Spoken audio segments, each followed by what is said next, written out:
여러분, 2015년 7월 14일 오전 1시경 경찰서로 한 남성의 신고 전화가 걸려옵니다. 전화를 건 사람은요, 당시 23살의 김씨라는 남성.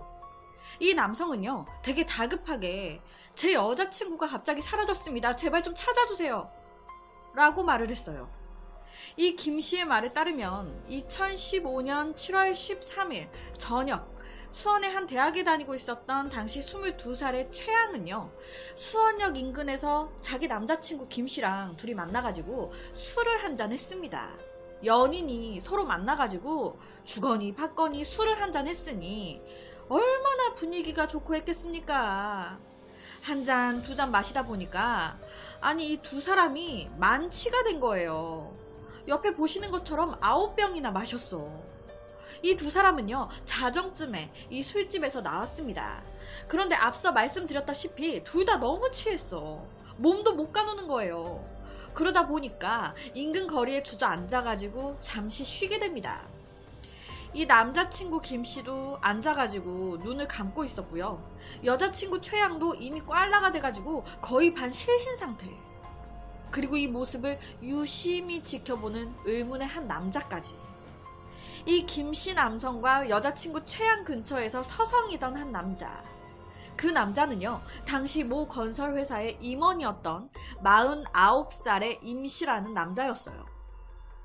이 임씨라는 남자가 길을 막 걸어가고 있는데 저기에 어떤 여자가 만취가 돼가지고 몸도 제대로 못 가누고 길거리에 누워있다시피 하고 있네. 저 여자 임씨는요, 최양을 보자마자 이상한 쓰레기 같은 생각을 하게 됩니다. 그리고는요, 이 최양 주변에 지나다니는 사람이 많이 없어지기만을 이 최양 근처에 숨어가지고 기다리기 시작했어요. 아, 주변에 다니는 사람이 빨리 없어져야 되는데. 사람들이 많이 다니는데 그 상태에서 이 최양한테 접근하면 위험하니까. 그렇게 한두 시간 정도 기다렸을까요? 최양 주변에 지나다니는 사람들이 하나 둘 적어지기 시작하네. 그러니까 바로 이 임씨, 최양 곁에 있었던 최양의 남자친구 김씨한테 접근을 합니다. 왜? 남자친구를 이 최양의 곁에서 먼저 떼어놔야 되니까. 그래서 이 임씨는요, 자연스럽게 술 취해서 정신이 없는 이 남자친구 김씨한테 가가지고, 아이고, 당신 여자친구 저기다 토했네. 내가 도와줄 테니까 당신은 편의점에 가가지고 얼른 물티슈나 하나 사와요. 라면서 시킵니다. 이에 남자친구 김씨는요, 그래요? 여자친구 토했어요? 알겠어요. 라고 하면서 급하게 인근 편의점으로 가서 물티슈를 사가지고 왔어요. 그런데 아니 이 김씨가 물티슈를 사가지고 다시 현장에 딱 왔더니 내 여자친구랑 이상한 놈이랑 둘 다 사라지고 없네. 내 여자친구가 없어. 그제서야 뭔가 이상함을 느낀 이 남자친구 김씨는요, 바로 1시간 정도 현장 주변을 샅샅이 돌면서 여자친구 최양을 찾아다녔습니다.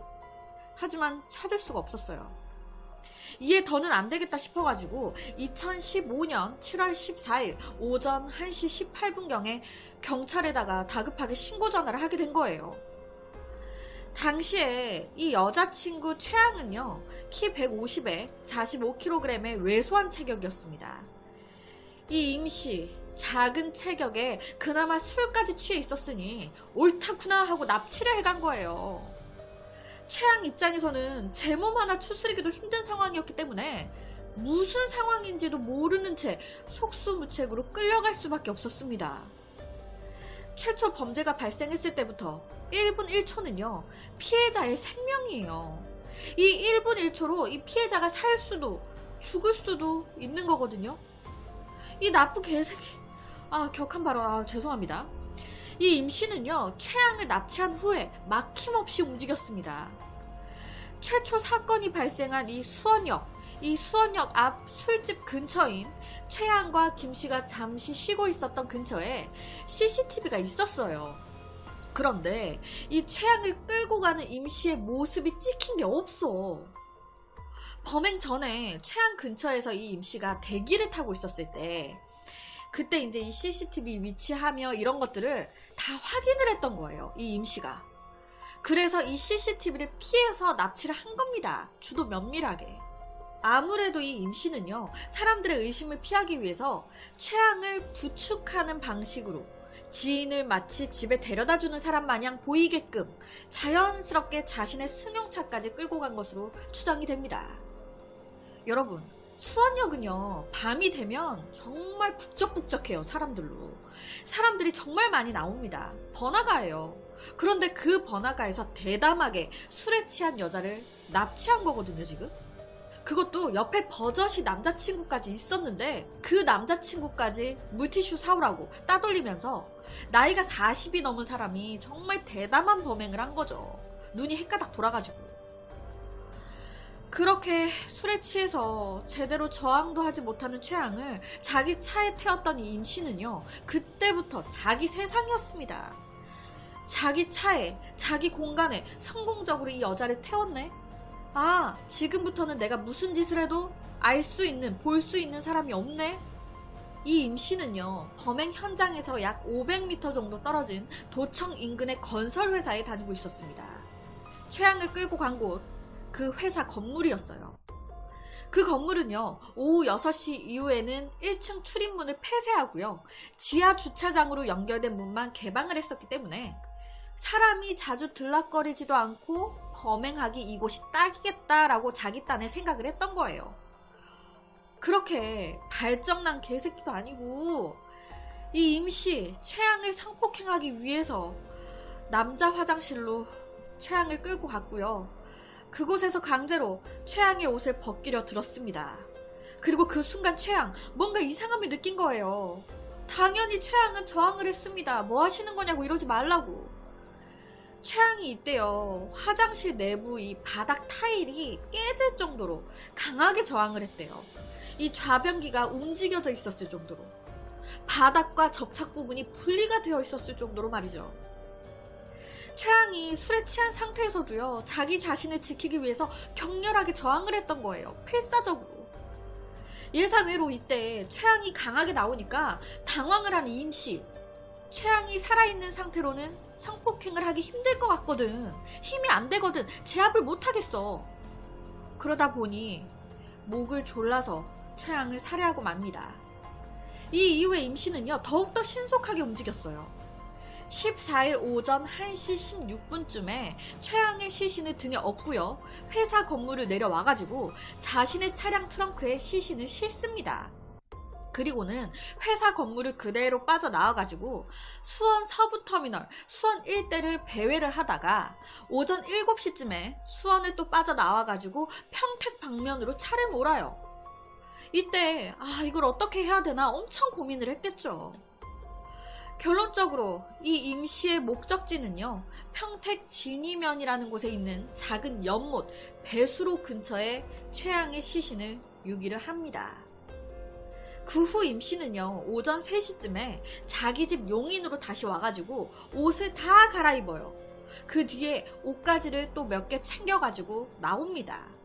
그리고는 다시 평택으로 가요. 최양 시신 유기한 대로 다시 찾아갑니다. 왜?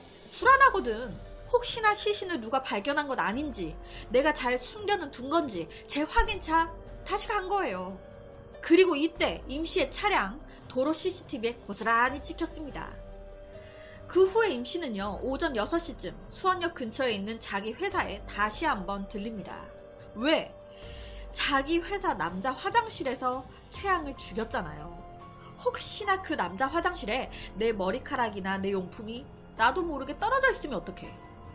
혹시나 있을지 모르는 자신의 흔적을 완벽하게 지우려고 다시 한번 범행 장소를 찾아간 거예요. 범인은 범행 장소에 다시 한번 나타나게 돼 있다라는 말을 그대로 실현한 거죠. 남자친구 김씨의 신고를 받은 경찰은요, 바로 수원역 일대를 조사하기 시작했습니다. 그리고 한 건물 앞에서 최양의 소지품을 발견했고요. 이후 CCTV를 통해서 임씨가 최양을 회사 건물로 끌고 들어가는 장면을 포착했습니다. 그리고 그 이후 경찰의 추적 범위는요, 점점 임씨에게로 좁혀져 오고 있는 상황이었어요. 이에 심적 쫄림을 느낀 이 임씨, 다시 용인의 자기 집에 들립니다. 그리고는 오전 8시쯤에 집에서 다시 나왔고요. 강원도 원주를 거쳐서 충북 충주댐을 경유한 뒤에 다시 원주의 한 저수지로 갔어요. 그리고 그곳에서 도무지 안 되겠던지 스스로 나무에 목을 매서 자살했습니다. 임 씨는요, 스스로 목을 매기 전에 자기 동료들이나 가족들한테 미안하다라고 문자 메시지를 남긴 뒤에 목숨을 끊었다고 하는데요. 정작 정말 미안해야 될 사람은 최양, 그리고 남자친구 김씨, 그리고 최양의 가족들이지 않았을까. 이 임씨의 시신은요, 14일 오후 5시 40분쯤 수색 중이던 경찰에 의해서 발견이 됐습니다. 결론적으로 발정난 개새끼 마냥 개마냥 길거리 지나가다가 술 취한 20대 여성을 보고는 눈이 헷가닥 뒤집어져가지고 성욕 채우고 싶어서 20대 여성을 살해한 이 짐승이 스스로 목숨을 끊으면서 최후를 맞은 거예요. 이 이후에 최양의 시신은요, 실종된 지 33시간 만인 15일 오전 9시 45분쯤 평택시 쥐니면의 한 연못 근처에서 발견이 됐습니다. 그러니까 최양이 사라진 지 33시간, 그리고 범인인 임씨가 자살한 지 16시간 만이죠. 이 최양의 시신은요, 옷이 벗겨진 상태로 연못 배수로 옆 풀숲에 나뭇가지로 덮인 채 버려진 상태였습니다. 그리고 시신 주변에서 최양이 입고 있었던 옷이나 유류품도 함께 발견이 됐어요. 최양의 몸에는요, 다수의 타박상이 있었습니다. 그러니까 이 최양과 임씨 사이에 엄청난 몸싸움, 폭행이 있었다라는 걸 말해주는 거죠. 국가수의 부검 결과 최양의 사망 사인은 경부 압박 질식사, 그러니까 목졸림이에요. 정말 대담하고 말도 안 되는 사건입니다. 최양 곁에는요, 남자친구도 버젓이 있었고 지나다니는 사람도 꽤 있었어요. 번화가였으니까. 지나가던 아저씨가 그 여자만 보고 눈이 헷가닥 돌아가지고 남자친구를 자연스럽게 떼어놓고 사람들 사이에서 여자를 납치해갔다. 이 사건은 범인이 죽어버리면서 공소권 없음으로 사건은 종결이 됐습니다. 오늘 혹시나 이 얘기를 들으시고 몇몇 분들은 이렇게 생각을 하실 수도 있어요. 아니, 젊은 여자가 자기 몸도 못 가눌 정도로 술을 먹은 게 잘못 아닌가? 요새 세상이 얼마나 무서운데 술을 그렇게 먹은 여자 탓이지. 개인적으로 우리나라는요, 이게 문제인 것 같아. 이런 살인사건, 가해자를 욕해야지 왜 피해자를 욕합니까? 몹쓸 생각을 하고 그걸 실행에 옮긴 가해자를 욕해야죠. 오늘 사건을 들으시고 혹시나 피해자가 뭐 자초한 일이다 라는 등, 술을 먹은 탓이다 라는 등 이런 식으로 얘기를 하신다면 그건 고인분을 2번 죽이는 거라는 생각이 듭니다. 아니, 솔직히 세상을 살아가면서요, 자기가 변을 당하려고 술을 마시는 사람이 누가 있겠습니까? 그리고 버젓이 곁에 남자친구까지 있었는데. 혹여나 이 남자친구 김씨에 대한 비난도 접어주세요. 이런 비난이 지나치게 되면 오히려 피해자한테 책임을 전가하는 형태가 돼버리니까. 앞서서도 말씀드렸지만 가해자를 욕해야지 피해자를 욕하는 건 아니거든요. 가해자가 짊어져야 할 비난의 짐을 피해자가 지면 안 되죠.